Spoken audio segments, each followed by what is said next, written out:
नमस्कार मित्रांनो, स्वागत आहे तुम्हा सर्वांचंच आपल्या आजच्या या व्हिडिओमध्ये.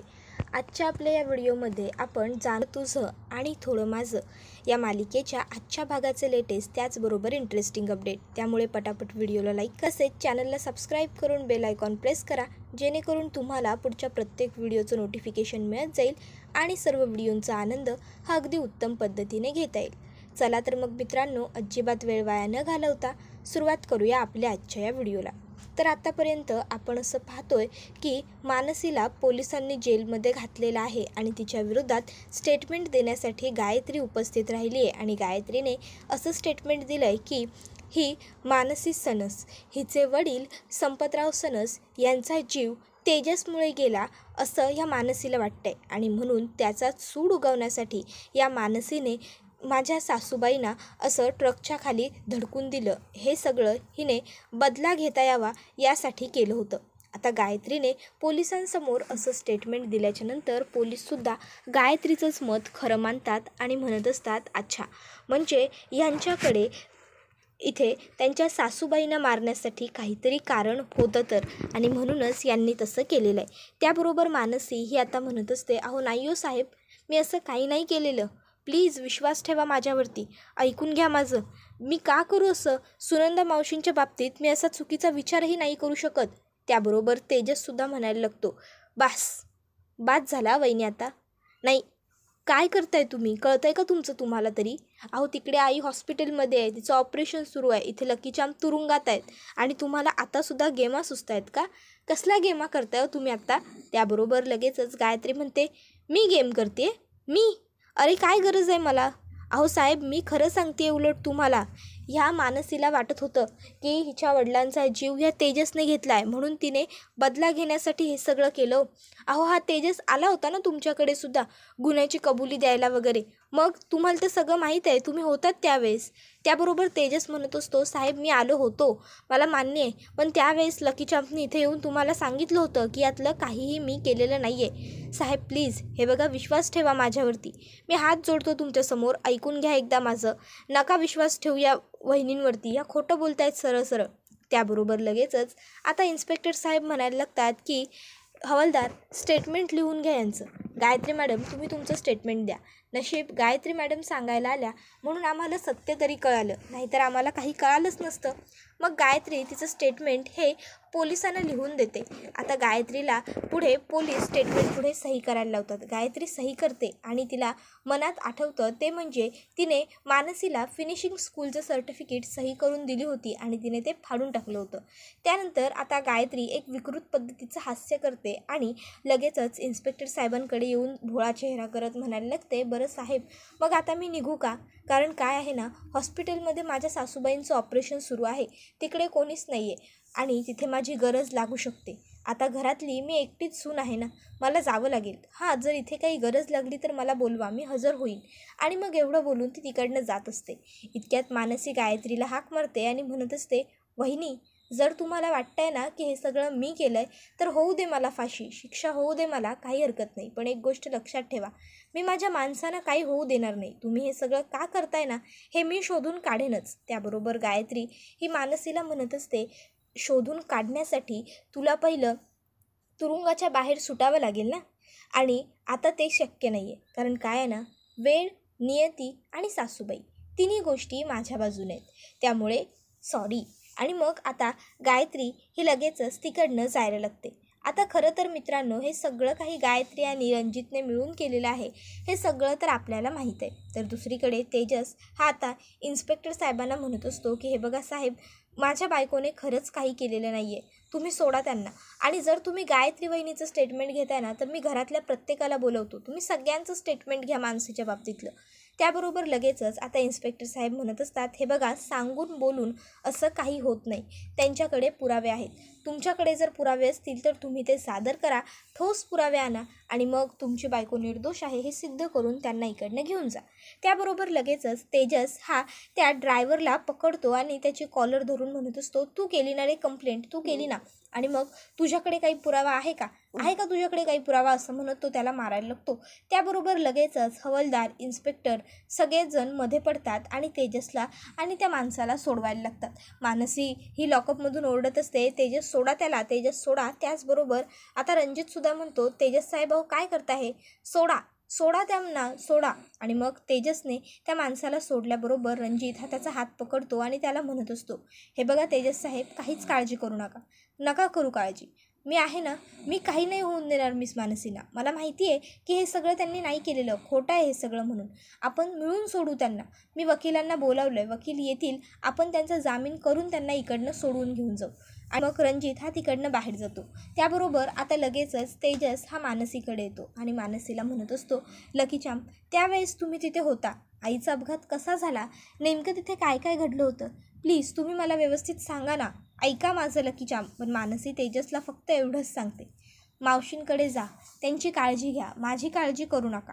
आणि मग इकडे मानसी तेजसबरोबर पुन्हा बोलणं बंद करते. तेजस हा मानसीला म्हणत असतो, लकी चाम, हे बघा असं नका करू, हवं तर आयुष्यभर पुढे नका बोलू माझ्याशी, पण आता तुमचं बोलणं खूप गरजेचं आहे, कारण जर इथनं तुम्हाला मला बाहेर सोडवायचं असेल तर त्यासाठी मला पुरावे गोळा करणं हे खूप जास्त गरजेचं आहे आणि त्यासाठी काय घडलं होतं हे तुम्ही मला सांगणं गरजेचं आहे. त्यामुळे प्लीज लकी चाम, मला काय घडलं होतं ते सांगा. पण आता मानसी ही तेजसबरोबर बोलत नसते. त्याबरोबर लगेचच आता इन्स्पेक्टर साहेब हे हवालदारांना सांगतात की हवालदार बाहेर काढा यांना. त्याबरोबर लगेचच हवालदार साहेब तेजसकडे येतात आणि तेजसला हाताने इशारा करतात.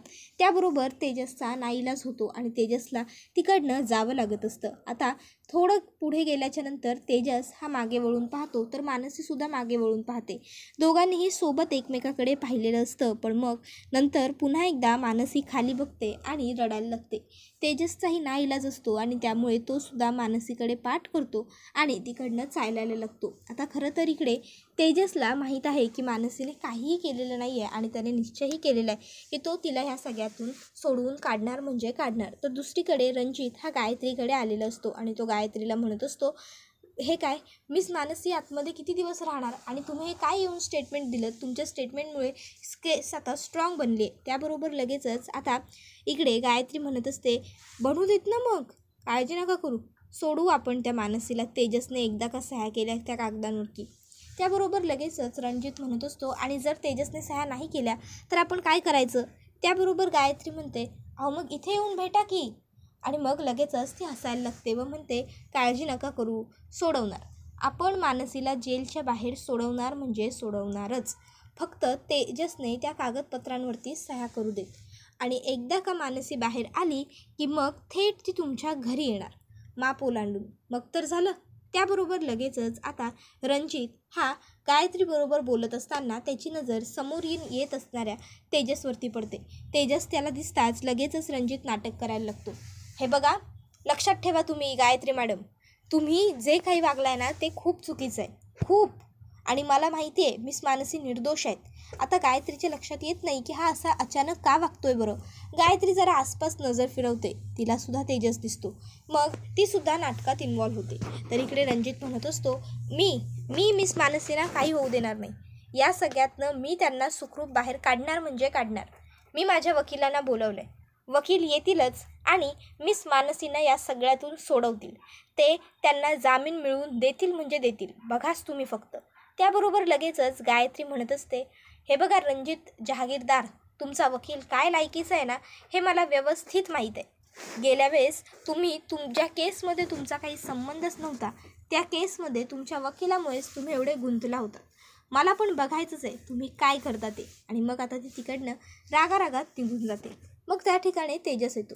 आता रणजित हा तेजसच्या खांद्यावरती हात ठेवत त्याला म्हणत असतो, तेजस साहेब काळजी नका करू, मी म्हटलं ना तुम्हाला मिस मानसीना आपण काही होऊ नाही द्यायचं, आपण मिळून सोडवू त्यांना. त्याबरोबर लगेचच तेजस हा रणजितला थँक्स म्हणतो. रणजित म्हणतो, काळजी करू नका, होईल सगळं व्यवस्थित. तेजस म्हणत असतो, रणजितराव जेव्हा अपघात घडला होता तेव्हा तुम्ही होतात ना तिथे, म्हणजे तुम्ही तिथे कसे आलात? त्यावर रणजित सांगत असतो की माझं मिस मानसींच्या ऑफिसमध्ये एक प्रोजेक्ट सध्या सुरू आहे आणि त्याच्याच डिस्कशनसाठी मी तिथे गेलो होतो.